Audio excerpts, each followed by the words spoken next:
പ്രിയരെ, എന്തിനാ ആകുലത? നമ്മുടെ ജീവിതത്തിനകത്ത് കരുതുന്ന ദൈവമുള്ളപ്പോൾ നമ്മുടെ ജീവിതത്തിനകത്തുള്ള ആകുലതകളെല്ലാം മാറ്റിവെച്ചിട്ട് ആ കരുതുന്ന ദൈവത്തിൻ്റെ മുൻപാകെ അവൻ നമുക്ക് വേണ്ടി കരുതിയ കരുതലിനെ നോക്കി നമുക്കൊന്ന് യാത്ര തിരിക്കാമോ?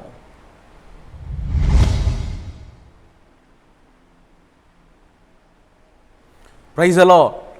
ജീവിതത്തിൻ്റെ മുൻപിൽ നമ്മുടെ മുൻപിൽ വെളിപ്പെട്ട പ്രതിസന്ധികളെ നോക്കി ആകുലതയോടെ, ചിന്താകുലതയോടെ ഇരിക്കുന്ന വ്യക്തിയാണോ നിങ്ങൾ?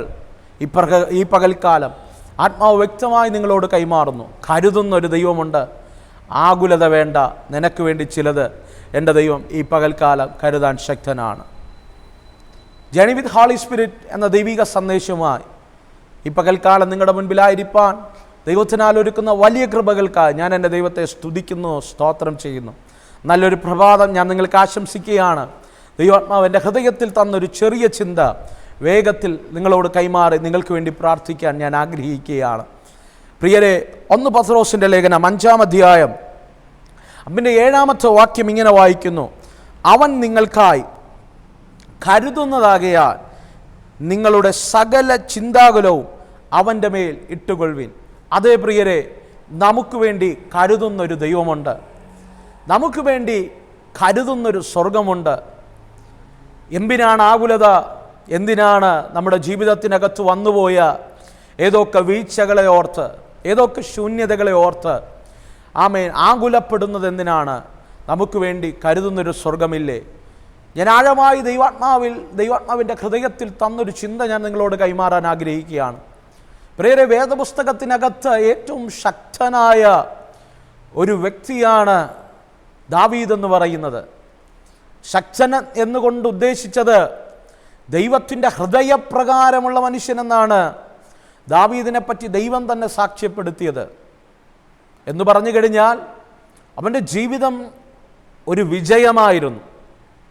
അവൻ്റെ ജീവിതത്തിനകത്ത് വീഴ്ചകൾ, വേദനകൾ ഇല്ലായിരുന്നു എന്ന് ഞാൻ പറയുന്നില്ല. പക്ഷേ ആ ഭക്തൻ്റെ ജീവിതത്തെ സംബന്ധിച്ചിടത്തോളം അവൻ്റെ ആദ്യത്തേക്കാൾ അവസാനം നല്ലതായിരുന്നു. വചനം പറയുന്നു, ദാവീദിൻ്റെ രാജ്യത്വം ദൈവം സ്ഥിരമാക്കി. അവൻ ദാവീദിന് വേണ്ടി ഒരു പട്ടണത്തെ അവൻ്റെ കരത്താൽ പണിയത്തക്ക നിലവാരത്തിൽ ദൈവത്തിൻ്റെ പ്രവൃത്തിയൊക്കെ ദാവീദിൻ്റെ ജീവിതത്തിനകത്ത് വെളിപ്പെട്ടു. പ്രിയരെ, ഇത്രയും വലിയ അനുഗ്രഹവും ഇത്രയും വലിയ ഉയർച്ചകളുമൊക്കെയും ദാവീദിൻ്റെ ജീവിതത്തിനകത്ത് വെളിപ്പെടാനുള്ള കാരണമെന്ന് പറയുന്നത്, ദാവീദ് എഴുതിയ പല സങ്കീർത്തനങ്ങളും നാം പഠിച്ചു കഴിഞ്ഞാൽ അതിനകത്ത് പറയുന്ന വ്യക്തമായ കാര്യങ്ങളുണ്ട്. അവൻ്റെ ആകുലതകൾ, അവൻ്റെ ചിന്തകൾ, അവൻ്റെ ഭാരങ്ങൾ അവൻ എപ്പോഴും ദൈവത്തിൽ ഭരമേൽപ്പിക്കുകയായിരുന്നു. നമുക്കൊക്കെ ചിന്തിക്കാൻ കഴിയാത്ത രീതിയിലുള്ള ഭാരങ്ങൾ ദാവീദിൻ്റെ ജീവിതത്തിൽ വന്നിട്ടുണ്ട്. പക്ഷേ അവിടെയൊക്കെയും ദാവീദ് പറയുന്നൊരു ഭാരമുണ്ട്: നിന്റെ ഭാരം യഹോവയുടെ മേൽ വച്ചുകൊള്ളുക, അവനത് പുലർത്തും, അവനത് നോക്കിക്കൊള്ളും എന്നൊക്കെ അവൻ പറയുന്നുണ്ട്.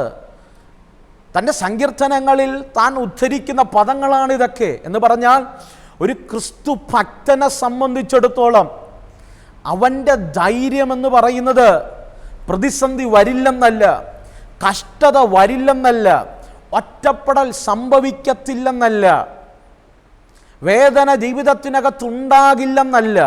പക്ഷെ എത്ര വലിയ വേദന വന്നാലും, എത്ര വലിയ ഭാരം വന്നാലും, എത്ര വലിയ കഷ്ടത വന്നാലും, എത്ര വലിയ നിന്ദയും അപമാനവും ഒറ്റപ്പെടലും വന്നാലും ഒരു ക്രിസ്തു ഭക്തനെ സംബന്ധിച്ചിടത്തോളം അവൻ്റെ ധൈര്യം, അവന് വേണ്ടി അവൻ്റെ ഭാരത്തെ ചുമപ്പാൻ, അവന് വേണ്ടി കരുതാൻ, അവന് വേണ്ടി വഴികളും വാതിലുകളും ഒരുക്കിത്തരാൻ, അവൻ്റെ ഭാരത്തെ ചുമക്കാൻ അവനൊരു ദൈവമുണ്ട് എന്നതാണ്. ദാവീദിനെ സംബന്ധിച്ചിടത്തോളം അവൻ്റെ ഭാരത്തെപ്പറ്റി ഒന്ന് പറയാൻ പോലും അവൻ്റെ മാതാപിതാക്കൾ പോലും അവൻ്റെ അടുക്കലില്ല. ഒരുപക്ഷെ നിന്റെ വേദന തുറന്നു പറയാൻ ഒന്നല്ലെങ്കിൽ മറ്റൊരു വ്യക്തി ഈ പ്രഭാതത്തിൽ നിനക്ക് കാണും. നിന്റെ വേദന ഒന്ന് തുറന്നു പറയാൻ ഒരപ്പനോ ഒരമ്മയോ അല്ലെങ്കിൽ ഒരു സഹോദരനോ ഒരു സഹോദരിയോ ഒരു കൂട്ടുകാരോ എങ്കിൽ പലരും നമുക്ക് ആശ്രയിക്കാൻ പറ്റുന്ന പലരും നമ്മുടെ ജീവിതത്തിനകത്തുണ്ട്. പക്ഷേ ദാവീദ് പറയുന്നൊരു പദം ശ്രദ്ധിക്കണമേ, എൻ്റെ അപ്പനും അമ്മയും എന്നെ ഉപേക്ഷിച്ചു എങ്കിലും യഹോവ എന്നെ ചേർത്തുകൊണ്ടു. അർത്ഥമെന്ന് പറഞ്ഞു കഴിഞ്ഞാൽ അവൻ്റെ ഈ ലോകത്തിലെ അപ്പനും അമ്മയും പോലും ഉപേക്ഷിക്കപ്പെട്ടവൻ, ഈ ലോകത്ത് കരുതേണ്ടവർ കരുതാതിരുന്നവർ, അവൻ്റെ ഭാരത്തെ വഹിക്കേണ്ടവർ അവൻ്റെ ഭാരത്തെ വഹിപ്പാൻ ഇല്ലാതിരുന്ന സമയത്ത് ഭക്തൻ പറയുകയാണ്, എൻ്റെ ഭാരം ഞാൻ യഹോവയുടെ മേൽ വയ്ക്കുകയാണ്. ഈ പ്രഭാതത്തിൽ ഞാൻ നിങ്ങളോട് പറയാം, നിന്റെ ഭാരത്തെ ഒന്ന് ഇറക്കി വയ്ക്കാൻ, നിനക്ക് വേണ്ടി ഒന്ന് സപ്പോർട്ട് ചെയ്യാൻ, നിന്റെ ഹൃദയമൊന്ന് തുറന്ന് സംസാരിക്കാൻ, നിന്റെ വേദനയൊന്ന് കേൾക്കാൻ, നിന്റെ ഹൃദയത്തിൻ്റെ സങ്കടം എന്താണെന്നൊന്ന് അറിയാൻ, അടുത്തിരുന്നൊന്ന് സംസാരിക്കാൻ, തോളിൽ തട്ടി ഒന്ന് ചേർത്ത് പിടിച്ച് നിന്റെ വേദന കേൾക്കാൻ ഒരപ്പനോ അമ്മയോ ഒരു സഹോദരങ്ങളോ ഒരു കൂട്ടുകാരോ നിനക്കില്ലാതെ ഹൃദയത്തെ വിങ്ങിപ്പൊട്ടി ഈ ശബ്ദം കേൾക്കുന്നുണ്ടെങ്കിൽ ആത്മാവിൽ ഞാനൊരു ദൂത് കൈമാറാം. നിന്റെ ഭാരത്തെ കൊടുക്കാൻ പറ്റിയ ഒരു നല്ല ഇടമുണ്ട്, അത് കർത്താവിൻ്റെ സന്നിധിയാണ്. ഏകാന്തതയ്ക്കകത്ത് നാം ഇരുന്ന് കരയുമ്പോൾ, നാം വേദനിക്കുമ്പോൾ, നമ്മുടെ ഹൃദയമൊന്ന് നുറുങ്ങുമ്പോൾ നമ്മുടെ അടുക്കൽ ഇറങ്ങി വരുന്നൊരു ദൈവത്തെ എനിക്കറിയാം. പ്രിയരെ, ചലിക്കാൻ കഴിയാതെ ബെഡ് റെസ്റ്റ് ആയിപ്പോയ, ഒന്ന് കരം പോലും ചലിക്കാൻ കഴിയാതെ, ഒന്ന് കാലനക്കാൻ കഴിയാതെ, ഒന്ന് വാ കൊണ്ട് ഉരുമിടാൻ കഴിയാതെ പാരലൈസ്ഡ് ആയിപ്പോയ എത്രയോ പേർ, അവിടെയൊക്കെ പിൽക്കാലത്ത് സാക്ഷ്യങ്ങൾ ഒട്ടനവധി നമ്മൾ കേട്ടിട്ടുണ്ട്. ദൈവം സൗഖ്യമാക്കിയപ്പോൾ ഉള്ള സാക്ഷ്യങ്ങൾ, അവിടെ പദങ്ങൾ ഇങ്ങനെയാണ്: ആരെയും ഞങ്ങളുടെ ഭാരം കൊടുക്കാൻ കഴിയാതിരുന്നപ്പോൾ എന്ന് പറഞ്ഞ വാ തുറന്നു പോലും ഒരു ഭാരം പുറത്തു പറയാൻ കഴിയാതെ ഈറനണിഞ്ഞ കണ്ണുമായി കിടക്കയിൽ കിടക്കുമ്പോൾ ഇറങ്ങി വന്ന ദൈവസാന്നിധ്യം എത്രയോ പേർ അനുഭവിച്ചിട്ടുണ്ട്. ഞാൻ സ്നേഹത്തോടെ പറയട്ടെ പ്രിയരെ, ദാവീദിൻ്റെ അപ്പനും അമ്മയും ഉപേക്ഷിച്ചപ്പോഴും അവൻ്റെ ഭാരത്തെ ചുമക്കാൻ അവനൊരു ദൈവമുണ്ടായിരുന്നു. ഈ പകൽക്കാലം ആരെല്ലാം നിന്നെ ഉപേക്ഷിച്ചാലും, ആരെല്ലാം നിന്നെ ഒറ്റപ്പെടുത്തിയാലും, ആരെല്ലാം നിന്നെ മാറ്റി നിർത്തിയാലും, ആരെല്ലാം നിന്നെ അകറ്റി നിർത്തിയാലും നിന്നെ ചേർത്ത് പിടിക്കാൻ നിനക്ക് നല്ലൊരു ദൈവമുണ്ട്. അതുകൊണ്ടാണ് പത്രോസ് പറയുന്നത്, നിന്റെ ഭാരം യഹോവയുടെ മേൽ വച്ചുകൊള്ളുക, അവൻ നിനക്ക് വേണ്ടി കരുതുന്നതാകയാൽ നിന്റെ സകല ചിന്താകുലങ്ങളും അവൻ്റെ മേൽ ഇട്ടുകൊടുക. സ്നേഹത്തോടെ ഞാൻ പറയാം, ഒത്തിരി ഒന്നും ചിന്തിച്ചത് കൊണ്ടൊന്നും നമ്മുടെ ചിന്തകളൊന്നും ജീവിതത്തിൻ്റെ മുൻപിൽ യാഥാർത്ഥ്യമാകണമെന്നില്ല. ഒത്തിരി ചിന്തിക്കാതിരിക്കുന്നതാണ് നല്ലത്. ചിന്തിച്ച് ചിന്തിച്ച് കാട് കയറി എത്രയോ പേർ ഡിപ്രഷനിലേക്ക് ആഴ്ന്നുപോയി. എത്രയോ പേർ ജീവിതത്തിൻ്റെ മുൻപിൽ ആത്മഹത്യ മാത്രമേ പോം വഴിയുള്ളൂ എന്ന് പറഞ്ഞിരിക്കുന്ന എത്രയോ പേരുണ്ട്. ഈ പകൽക്കാലം ഞാൻ ആത്മാവിലൊരു ദൂത് കൈമാറട്ടെ. നീ എന്തിനാ ഭാരപ്പെടുന്നേ? നീ എന്തിനാ ആകുലപ്പെടുന്നേ? നീ എന്തിനാ ഒത്തിരി ചിന്തിച്ചു കൂട്ടുന്നേ? നിന്റെ ജീവിതം തകർന്നു പോകുമോ? നിന്റെ ഭാവി തകർന്നു പോകുമോ? നീ ഒറ്റപ്പെട്ടു പോകുമോ? നിനക്ക് വേണ്ടി ആരും കരുതാനില്ലയോ എന്നൊക്കെ ചിന്തിച്ച് നീ എന്തിനാ ഒത്തിരി കാട് കയറുന്നേ? ഈ പകൽക്കാലം നിന്റെ ഭാരത്തെ ചുമപ്പാൻ ഒരു ദൈവമില്ലേ? നിന്നെ ചേർത്ത് പിടിക്കാൻ ഒരു അപ്പനില്ലേ? നിനക്ക് വേണ്ടി കരുതാൻ ഒരു സ്വർഗമില്ലേ? ഈ പകൽക്കാലം നീ ഒത്തിരി ചിന്തിക്കേണ്ട, കാരണം നിനക്ക് വേണ്ടിയുള്ളതെല്ലാം അവൻ കരുതിയിട്ടുണ്ട്. ദാവീദ് പറയുകയാണ്, എൻ്റെ അപ്പനും അമ്മയും എന്നെ ഉപേക്ഷിച്ചു, പക്ഷേ എങ്കിലും എൻ്റെ ദൈവം എന്നെ ചേർത്ത് കൊണ്ടു. ഈ പകൽക്കാലം ചേർത്ത് പിടിക്കുന്ന ഒരു നല്ലൊരപ്പനുണ്ട്. അവൻ നിന്നെ ചേർത്ത് പിടിച്ചാൽ അവൻ ചിലത് കരുതിയിട്ട അവൻ നിന്നെ ചേർത്ത് പിടിക്കുന്നത്. ദാവീദേ, ആരെല്ലാം നിന്നെ ഉപേക്ഷിച്ചാലും നിന്റെ ജീവിതത്തിനകത്ത് താങ്ങാൻ കഴിയാത്ത ഭാരങ്ങൾ, ആകുലതകൾ വെളിപ്പെട്ടു വന്നാലും വചനം വ്യക്തമായി പറയുന്നു, കാട്ടിൽ കിടന്ന ദാവീദിനെ കൊണ്ടുവന്ന് നാട്ടിൽ നിന്ന് രാജകീയ അഭിഷേകം നൽകി രാജകൊട്ടാരത്തിൽ കൊണ്ടുപോയൊരു മാനിച്ചൊരു ദൈവമുണ്ട്. ഈ പകൽക്കാലം നിന്റെ സകല ചിന്താകുലങ്ങളും എൻ്റെ ദൈവത്തിന്റെ സന്നിധിയിൽ ഇട്ടുകൊണ്ട ഈ പകൽക്കാലം ആത്മാവിലൊരു ദൂത് കൈമാറാ.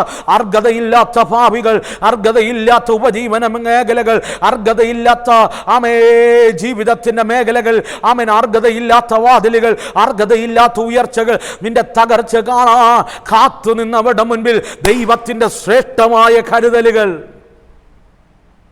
ഈ പകൽക്കാലം നിന്റെ ജീവിതത്തിനകത്ത് വെളിപ്പെടും.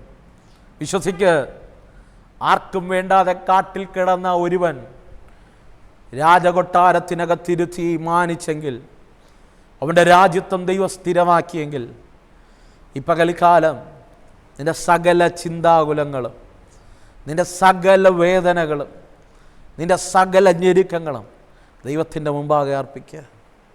ദൈവത്തിൻ്റെ സന്നിധി വയ്ക്കുക. അവൻ നിന്നെ ചേർത്ത് പിടിക്കും. ആരും നിനക്ക് വേണ്ടി കരുതിയില്ലെങ്കിലും എൻ്റെ ദൈവം നിനക്ക് വേണ്ടി കരുതും. ഈ പകൽക്കാലം എന്നോട് കൂടെ ചേർന്നൊന്ന് പ്രാർത്ഥിക്കാമോ? ഞാൻ നിങ്ങൾക്ക് വേണ്ടി പ്രാർത്ഥിക്കാൻ പോവുക. ഈ നിമിഷം പ്രാർത്ഥിക്കാൻ കഴിയുമെങ്കിൽ എന്നോട് കൂടെ ചേർന്നൊന്ന് പ്രാർത്ഥിക്കാം. ദൈവദാസനെ എനിക്ക് വേണ്ടി ഒന്ന് പ്രാർത്ഥിക്കണമെന്ന് ആഗ്രഹിക്കുന്നവർ ഈ പ്രഭാതത്തിൽ എന്നോട് കൂടെ ചേർന്ന് പ്രാർത്ഥിച്ചാട്ടെ. സ്വർഗമേ, എൻ്റെ വചനം ഞങ്ങളെ അങ്ങനെ പഠിപ്പിക്കുന്നപ്പാ. എൻ്റെ കർത്താവ് ഞങ്ങൾക്ക് വേണ്ടി കരുതിയിട്ടുള്ളത് കൊണ്ട് ഞങ്ങളുടെ സകല ചിന്താകുലങ്ങളും അങ്ങയുടെ മേൽ വച്ചുകൊള്ളുക. എൻ്റെ വചനം ഞങ്ങളെ പഠിപ്പിക്കുന്നു. ഈ നിമിഷം ഈ അവിടെ ഹൃദയത്തിനകത്ത് താങ്ങാൻ കഴിയാത്ത ഭാരവുമായി ഈ നിമിഷം എന്നോടുകൂടെ ചേർന്ന് പ്രാർത്ഥിക്കുന്നവരുണ്ട്. ഒത്തിരി റെസ്പോൺസിബിലിറ്റികൾ അവിടെ തലമേൽ വന്ന് നീ എങ്ങനെ മുന്നോട്ട് പോകുമെന്ന് ചിന്തിച്ച് നിൽക്കുന്ന ആരൊക്കെയുണ്ട്. ഈ നിമിഷം അവിടെ സകല ഭാരത്തെയും അങ്ങയുടെ കരങ്ങളിൽ ഞങ്ങൾ ഏൽപ്പിക്കുകയാണ്. ഈ നിമിഷം ദൈവത്തിൻ്റെ കരുതലുകൾ വെളിപ്പെടട്ടെ. ദൈവത്തിൻ്റെ ശ്രേഷ്ഠമായ ദൈവിക പദ്ധതികൾ വെളിപ്പെടട്ടെ. ഷാറായി ഘോറമനതരഘടക. ഈ നിമിഷം ഈ ജനം അങ്ങനെ പ്രാർത്ഥിക്കുമ്പോൾ ദൈവത്തിൻ്റെ കരുതലുകൾ വെളിപ്പെടട്ടെ. ലോകരാജ്യങ്ങളുടെ മേൽ, പട്ടണങ്ങളുടെ മേൽ, ദേശങ്ങളുടെ മേൽ ഇപ്പോൾ വെളിപ്പെടട്ടെ. ഈ ജനത്തിൻ്റെ മേൽ ദൈവത്തിൻ്റെ കരുതൽ വെളിപ്പെടട്ടെ. ഈ പ്രഭാതത്തിൽ അതങ്ങനെ വെളിപ്പെടട്ടെ. അനേക സാക്ഷ്യങ്ങൾ ഞങ്ങളെ വിളിച്ചറിയിക്കത്തക്ക നിലപാട് ഒരു ദൈവപ്രവൃത്തി വെളിപ്പെടട്ടെ. ഞാൻ ഈ നിമിഷം ഈ ജനത്തെ അങ്ങനെ ബ്ലസ് ചെയ്യുകയാണ്. അവിടെ കണ്ണിൻ്റെ മുൻപിൽ ദൈവപ്രവൃത്തി വെളിപ്പെടട്ടെ. സ്വർഗം അങ്ങനെ ചെയ്യും. ഞാൻ ബ്ലസ് ചെയ്യുന്നു യേശുവിൻ നാമത്തിൽ തന്നെ, ആമേൻ. അതേ പ്രിയരെ, വിശ്വസിക്കുക, ദൈവം നമുക്ക് വേണ്ടി കരുതിയത് കൊണ്ട് ഈ പകൽക്കാലം നമ്മുടെ സകല ചിന്താകുലങ്ങളും ദൈവത്തിൻ്റെ സന്നിധിയിലിടാമോ? ദൈവത്തോട് പറയാമോ, കർത്താവേ, നീ ഒരുക്കിയത് ചിലത് ഈ പകൽക്കാലം ഞങ്ങൾ കാണാൻ പോകുന്നു എന്ന് വിശ്വാസത്തോടെ ദൈവസന്നിധി പറയുക. ദൈവം ചിലത് വേണ്ടി നിനക്ക് വേണ്ടി ഒരുക്കും. ഈ പകൽക്കാലം വിശ്വസിക്കുക, അത് നിൻ്റെ ജീവിതത്തിനകത്ത് വെളിപ്പെടും. അതേ പ്രിയരെ, നിങ്ങൾക്ക് പ്രാർത്ഥന ആവശ്യമുണ്ടെങ്കിൽ സ്ക്രീനിൽ കാണുന്ന നമ്പറിൽ നിങ്ങൾക്ക് ഞങ്ങളെ കോൺടാക്റ്റ് ചെയ്യുന്നതാണ്. നിങ്ങൾക്ക് വേണ്ടി ഞങ്ങൾ പ്രാർത്ഥിക്കാൻ റെഡിയാണ്. നിങ്ങളുടെ മേൽ ദൈവത്തിൻ്റെ കരം ചലിക്കും. കൃത്യമായി ദൈവാത്മാവ് നിങ്ങളോട് ഇടപെടും. എല്ലാ പ്രഭാതത്തിലും ഞാൻ നിങ്ങളോട് സംസാരിക്കാൻ ആഗ്രഹിക്കുകയാണ്. നിങ്ങൾക്ക് ഈ സന്ദേശം എല്ലാ പ്രഭാതത്തിലും കേൾക്കണമെങ്കിൽ ഞങ്ങളുടെ ചാനലുകൾ സബ്സ്ക്രൈബ് ചെയ്യുക. നിങ്ങളോട് കൃത്യമായി ദൈവാത്മാവ് ഇടപെടും.